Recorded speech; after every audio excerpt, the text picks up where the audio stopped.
Ese Pasika umunsi abantu bibukiraho izuka rya Yesu Kristo yakomotse he?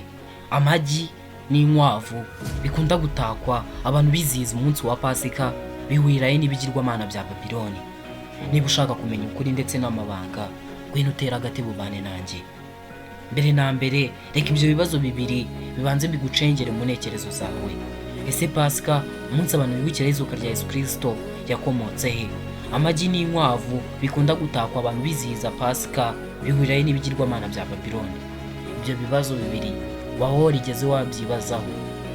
Impamvu wenda ushobora kuba utarabyibazagaho, wavukiye mu muryango wizihiza Pasika, wajyaga gusenga cyangwa se ukajya mu misa, bose bakakwigisha kuri Pasika, ariko mu by'ukuri nta hantu ihurira n'ibyanditswe cyangwa amateka yabyo afite ukuntu adasobanutse neza.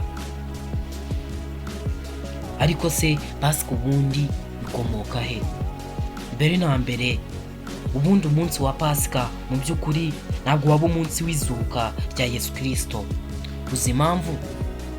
Nuko Pasika itajya iba itariki imwe buri mwaka, amatariki yayo ahora ahindagurika. Urugero, mu 2025 Pasika yabaye tariki 20 z'ukwezi kwa kane. Mu 2026 Pasika yabaye tariki 5 z'ukwezi kwa kane. Ibyo rero byumvikanisha neza ko itaba umunsi umwe umwaka, ahubwo ihora ihindagurika.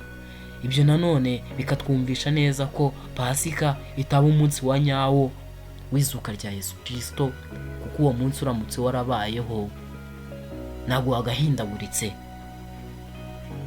Pasika rero iba buri cyumweru cya mbere nyuma y'ukwezi kuzuye na nyuma y'igihe cyitwa equinox. Iki ni igihe kirangwa n'amanywa ndetse n'amajoro bingana. Ni ukuvuga ngo amasaha yagize amanywa n'amasaha yagize ijoro bingana. Ni ukuvuga ngo Pasika ntabwo igenwa n'amatariki, Pasika igenwa n'ibihe by'izuba ndetse n'ukwezi. Ni ukuvuga ngo rero abantu bose bizihiza Pasika nk'umunsi Yesu Kristo yazukiyeho baba bibeshya cyane kuko bidahura. Ushobora kwibaza rero uti ni gute Pasika igomba kuba ku cyumweru cya mbere nyuma y'ukwezi kuzuye kwa mbere, cyane nyuma y'igihe cy'amanywa n'amajoro bingana? Waba warigeze ubyibazaho? Reka ngusubize. Ibintu byinshi amateka yabyo yisanga muri Babiloni.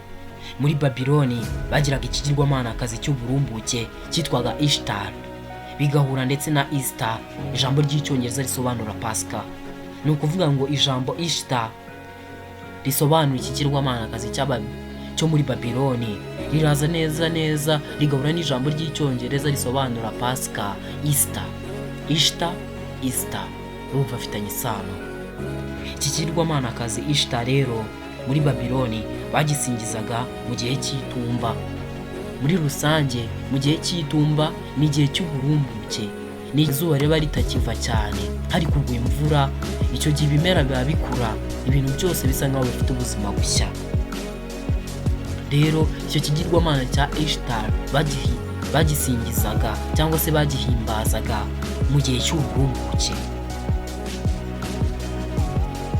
Nuko rero mu gihe cy'itumba nibwo ibintu byose biba bifite ubuzima, bisa nkaho ari bushya. Nicyo cyari igihe cyiza cyo gusingirizamo ikigirwamanakazi. Itumba ni igihe cy'uburumbuke, ikigirwamanakazi cyari ikigirwamanakazi cy'uburumbuke, byagombaga guhuzwa rero. Bagisengaga cyane rero kikagira ari wo munsi wa nyuma y'ukwezi kuzuye, ubwo hari mu cyumweru cya mbere cya nyuma y'ukwezi kuzuye, ndetse na nyuma ya cya gihe cy'amajoro ndetse n'amanywa bingana neza. Ibyo bikaza bigahita bihura neza na cya gihe twizihirizamo Pasika. Ese ibi bintu waba warigeze kwibaza ahantu byahurira? Reka amateka yacu tuyakomereze i Roma. I Roma rero nabo bizihizaga ikigirwamanakazi cya Ishtar. Umwami Constantine wabayeho mu mwaka wa 300 nyuma y'urupfu rwa Yesu Kristo, akimara kuba umukristo yahise asimbuza wa munsi w'ikigirwamanakazi Ishtar awugira umunsi mukuru wa Pasika, Easter. Constantine yafashe uwo munsi aho kugira ngo abantu bakomeze guha Ishtar icyubahiro, awuhindiramo umunsi w'izuka rya Yesu Kristo. Ishtar utanga ubuzima ahinduka Yesu wazutse. Byakozwe mu rwego rwo kugira ngo abapagani bahindukire ubukristo, ariko ibi byari amakosa akomeye cyane.